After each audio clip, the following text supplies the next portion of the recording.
Assalomu alaykum do'stlar. Xo'p, bugun Upwork veb-saytini minus tomonlari haqida gaplashamiz. Aytgancha, avvalgi videoda Upwork veb-saytini yaxshi tomonlari haqida gapirgandim, lekin e, yaxshi tomonlarini ichida bittasi qolib ketibdi. Ya'ni boshqa frilanser programmalariga nisbatan Upworkda agar siz ishlasangiz, foizi, ya'ni siz ishlab topayotgan puldan Upwork olib qoladigan foizi nisbati kamroq va shu sababli ham sizga ko'proq pul daromad olish imkoniyatini beradi. Xo'p, bu qolib ketgan gaplar edi. Endi Upworkga minus tomonlarini gaplashsak, Upworkda birinchi marta kirgan odam uchun, ro'yxatdan o'tib ishlayman deb qo'shilgan odam uchun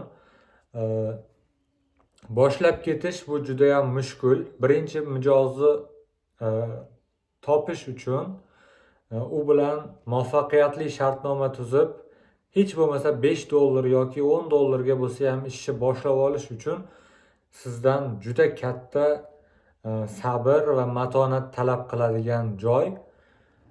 Chunki Upworkda fake mijozlar, fake frilanserlar juda ham ko'p. Shu sababli ham mijoz ham ehtiyot bo'ladi. Birinchi marta gaplashayotgan, birinchi marta ishonib ish topshirmoqchi bo'lgan odami uchun o'shanda shaxsan menda Upworkda ro'yxatdan o'tib, birinchi marta ro'yxatdan o'tganimda o'sha birinchi martadagi profilimdan pul ishlab topolmaganman. Ya'ni klient bilan shartnoma tuza olmaganman. Agar siz men shartnoma tuza olmaganligim uchun Upworkda ishlamaslikka hayolimga kelib, 1-2 oy uzoqroq bo'ldi ishlamayman deb tashlaganmanda, keyin yo'q, qat'iyat bilan shu ishlab ko'ray deb harakat qilib, boshqa bir yangi email ochib, o'zimning nomimga o'sha Upworkga kirib, ro'yxatdan o'tib, ishni boshlashga harakat qilganman va bunga ancha-muncha vaqt ketgan. YouTube'da onlayn videolar ko'rib, kimlardan inglizlarni videolarini ko'rib, o'zbek akalarning videolarini ko'rib, ulardan ishlab topayotgan pullarini ko'rsatsa motivatsiya olib, to'xta, ishlamasam bo'lmaydi degan ma'noda 5 oycha o'tgandan keyin, 5 oydan keyin mijozlardan yozayotgan proposal deydi Upworkda.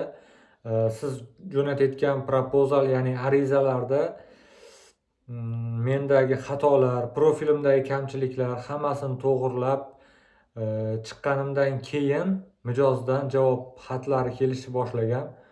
O'shanda birinchi shartnoma $20 ga ochilgan.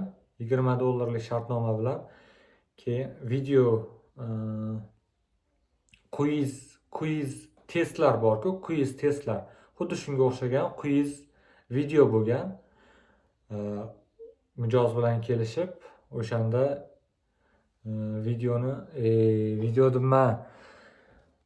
shartnomani Upworkda ishlashni boshlaganman. 5 oy vaqt ketgan, 5 oy.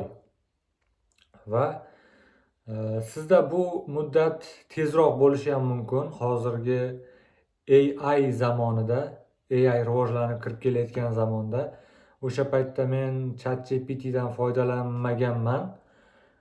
Lekin ChatGPTdan foydalanish qaysidir tomondan plus, qaysidir tomondan minus. O'shani inobatga olishingiz kerak. Proposal mijozga yuborayotganingizda Upworkni yana bitta minus tomoni shu, boshlab olishingiz qiyin. Yana bitta minus tomoni, boshlagandan keyin o'sha balansni ushlab olish juda ham qiyin. Bir tempda ishni har doim bir haftada 2-3 ta proyekt olib ishlab ketishingiz qiyin bo'lishi mumkin. Menda qiyin bo'ldi. Yana minus tomoni, siz mana shu telefoningizga yoki kompyuteringizga mixlanib qolasiz, o'tirasiz.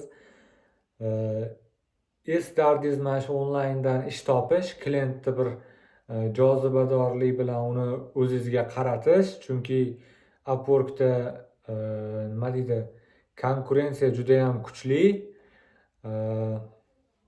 Siz 1-2 so'm arzoniga ishlamasangiz, sizdan zo'r tajribali odam ishlab ketib qolishi mumkin. O'shaning uchun bu tomoni ham bor. Xo'p, asosiy menda Upworkga nisbatan nafrat uyg'ongan tomoni, xo'p, $200 shartnoma tuzilgan mijoz bilan. U proyektni ishladim va mijozga topshirdim. To'g'ri, 1-2 kun o'tib ketdi o'zini kunidan, lekin mijozni ogohlantirib, o'sha vaqtda 1-2 kun yana talab qiladi, shunaqa bo'lsa bo'laveradimi degan narsalar bilan uni ogohlantirib aytib qo'ygandim va u mijoz to'lovni qilib berdi va men roziman, I'm satisfied deyapti. Men seni ishingdan qoniqdim degan xabarlar, mesajlarni jo'natdi menga va undan keyin o'sha men $200 pulni kartaga, Payoneer kartaga chiqarib oldim. Payoneer kartaga tushgandan keyin boshqa mijozlar bilan ishlashni boshladim. U mijozda ish yo'q edi, davom ettirish to'xtadi o'sha yerda. Keyin boshqa mijozlar bilan ishlab turgan joyimda $100 yana pul ishlab topdim. 1 hafta, 2 haftadan keyin o'sha bo'layotgan gap. Keyin o'sha $200 menga to'lov qilgan mijoz Upworkga shikoyat yo'llagan. Menga shikoyat qilmasdan, o'sha video, misol uchun men video montajchiman, videodagi kamchiliklarni menga aytmasdan turib, Upworkga murojaat qilyapti-da, Upwork orqali meni hisobimdan pulni $100 pul bor edi, $100 hammasini yechib olyapti. Mana bu narsa umuman aql bovar qilmaydigan va siz qanchalik mehnat qilsangiz ham u mehnatni bir deganda yo'q qiladigan platforma ekanligini tushunib yetdim va sizlarga maslahatim, agar Upworkda ishlayotgan bo'lsangiz, o'sha o'zingiz ishlab topgan pulni $100, $200, $400, $1000 bo'lganda yechib olaman demasdan, qancha ishlab topsangiz ham shundoq kartangizga o'tkazib oling. Bo'lmasa shunaqangi bir ahmoq klientlar ham chiqadi, yo'q emas. Shunaqangi shikoyat yo'llaydi-da, Upworkga to'lov qilgan bankiga qaytarib pulni qaytarib oladi.